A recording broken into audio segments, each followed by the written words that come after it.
menjelaskan tentang model pembelajaran SQ3R. Model pembelajaran SQ3R itu singkatan dari survei, question, read, recall, dan review. Yang dimaksud dengan tahapan survei ialah tahap pelaksanaan atau tahap mengetahui identitas suatu isi buku. Yang kedua ada question. Dalam tahapan ini kita membuat pertanyaan-pertanyaan yang bersifat produktif. Yang ketiga ada read. Dalam tahap ini kita dikhususkan untuk membaca atau meneliti sebuah buku. Yang keempat ada recall, yaitu mengingatkan kembali atau mengedepankan apa yang telah kita pahami kemudian kita tuangkan. Yang kelima ada review, ialah melihat kembali atau melihat ulang isi buku. Dalam tahapan ini dilakukan terlebih dahulu harus membaca atau mengulang, kemudian menguraikannya dalam sebuah wadah atau yang sering kita sebut sebagai media. Adapun pengertian SQ3R menurut para ahli, yang pertama ada Abidin tahun 2012 nomor 107 mengemukakan bahwa model SQ3R merupakan suatu metode pembelajaran yang sangat baik untuk kepentingan membaca secara insentif dan relasional.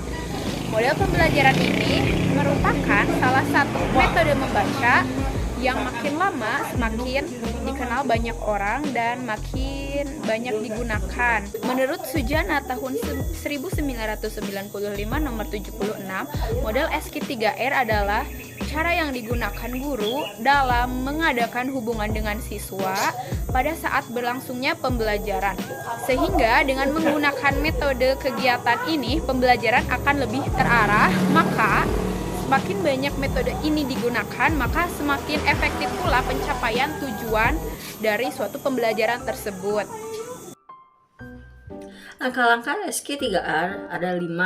Yang pertama yaitu ada siswa mereview teks atau bacaan untuk memperoleh makna awal judul, tulisan yang dibelah, dan bagan. Yang kedua, ada siswa mulai membuat pertanyaan-pertanyaan tentang bacaan mereka dari hasil survei pertama.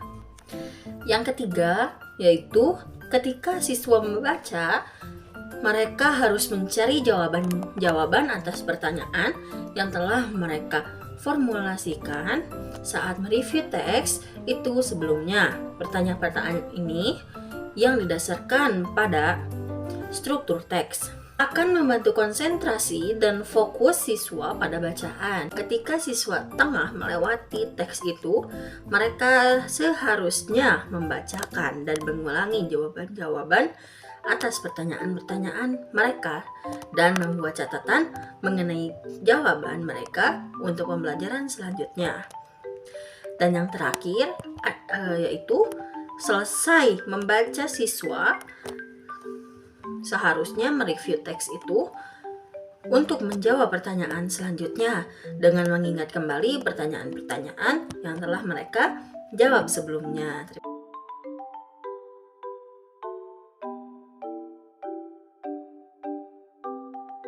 Kelebihan dan kelemahan dalam model SQ3R. Kelebihannya diantaranya itu yang pertama, pendekatan tugas melalui membaca teks dapat membuat siswa menjadi sering membaca. Yang kedua, membantu konsentrasi siswa dalam menemukan jawaban. Yang ketiga, model ini bisa membantu siswa untuk memfokuskan bagian-bagian tersulit dalam membaca.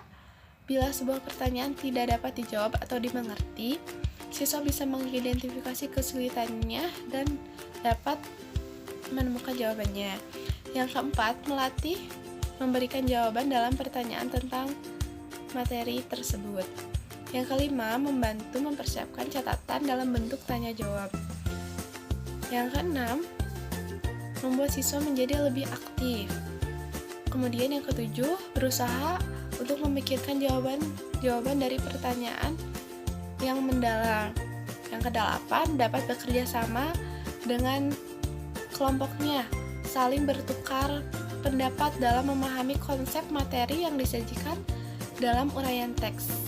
Dan yang terakhir, terbiasa berpikir terhadap bahan bacaan sehingga menjadi lebih aktif dan terlatih untuk bisa membuat pertanyaan. Nah, Kekurangan model SQ3R diantaranya yaitu sulit dikondisikan karena ramai saat berdiskusi dengan teman sekelasnya atau yang sekelompok dengan dia. Kemudian kurang efektif dilaksanakan pada kelas yang jumlahnya terlalu banyak karena itu lumayan sulit untuk guru mengkondisikan seluruh siswa untuk tetap kondusif. Penguatan karakter terhadap model SQ3R yaitu membuat siswa menjadi memiliki rasa ingin tahu yang tinggi dan membuat siswa menjadi gemar membaca.